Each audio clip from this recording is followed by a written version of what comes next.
اردو ادب کی تاریخ میں مرزا فرحت اللہ بیگ مرحوم کا نام ہمیشہ یادگار رہے گا۔ گزشتہ ربع صدی میں انہوں نے اپنے افسانوں، کہانیوں اور تنقیدی مضامین سے ادب کو مالا مال کیا ہے۔ ان کی سب سے بڑی خصوصیت یہ تھی کہ مذاق کے پیرائے میں بڑے پتے کی بات کہہ جاتے۔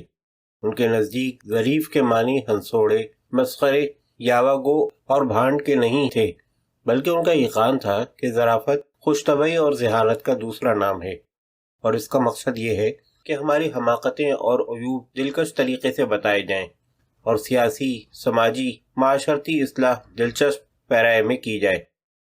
ظرافت میں تو مذاق شستہ، پاکیزہ اور صاف ستھرا ہونا چاہیے۔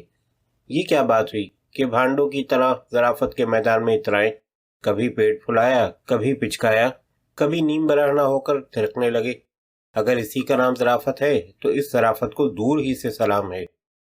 ان کے بھائی مولوی عصمت بیگ مرحوم نے جب اعتراض کیا کہ یہ نئی قسم کی ظرافت ہے کہ اردو بھی سلیس اور بامحاورہ ہو، میدان سخن میں فصاحت کا گھوڑا دوڑتا رہے، کسی کی توہین بھی نہ کی جائے، رقیق اور سوقیانہ الفاظ بھی نہ آئیں، خواہ مخواہ لطیفے اور چٹکلے بھی نہ ٹھوسے جائیں، الٹی سیدھی اور بے تکی باتیں بھی نہ کی جائیں، تو پھر سیدھی سادی باتوں میں ظرافت کدھر سے آئے گی، اور اس قسم کی باتوں سے لوگوں کو ہنسی کیسے آئے گی؟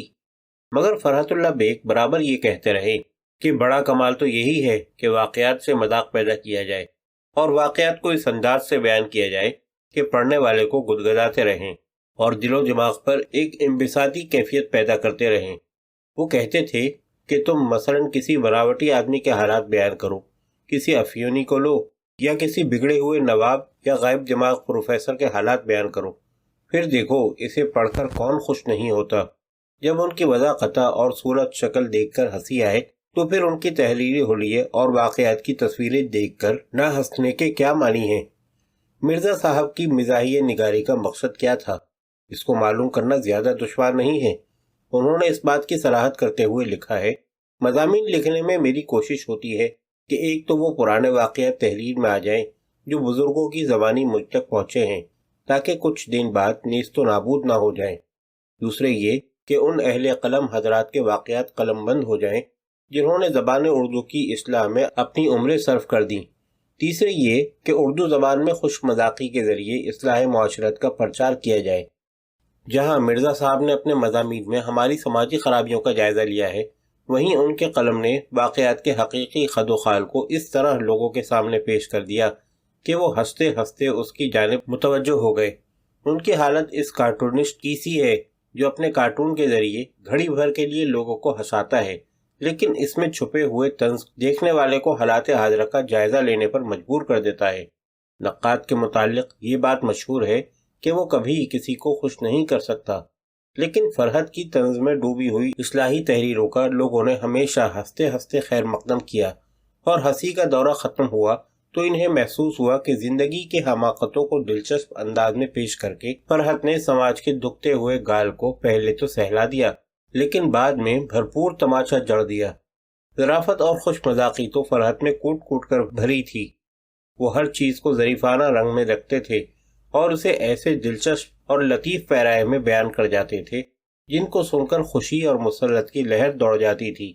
ان میں ہر چیز اور کیفیت کو پوری توجہ سے دیکھنے اور ہر بات کو دل سے سننے کا ذاتی ملکہ تھا۔ ان کی ہر بات میں بے ساختہ پن اور ظرافت ہوتی تھی۔ شاعری انہیں کیسے آئی، یہ ایک معمہ ہے۔ نہ تو وہ کسی کے شاگرد تھے اور نہ شاعری کے معاملے میں استادی شاگردی کے قائل تھے۔ کہتے تھے، میاں یہ بھی کوئی گانے کا فن ہے کہ کہیں استاد نے گٹکلی بتا دی اور کہیں سرتال درست کر دیا۔ شاعری تو ایک کیفیت ہے جو دل پر طاری ہوتی ہے اور شاعر اپنی زبان میں ادا کر جاتا ہے۔ اب رہے زبان اور محاورے تو اس حد تک خیر استاد ہاتھ بٹا سکتا ہے، ورنہ شاعری کے لیے تو اس کی بھی ضرورت نہیں۔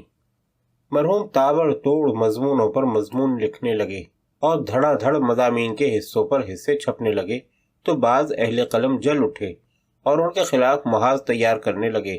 مرحوم کو سب خبر تھی لیکن ایک لفظ بھی زبان پر نہ لاتے۔ ایک مرتبہ کا ذکر ہے کہ ایک صاحب تشریف لائے اور کہنے لگے، مرزا صاحب آپ نے اپنے متعلق کچھ اور بھی سنا؟ فلاں صاحب نے آپ کے متعلق یہ ریمارک کیا کہ فرحت اللہ کو تو ہیضہ ہو گیا ہے۔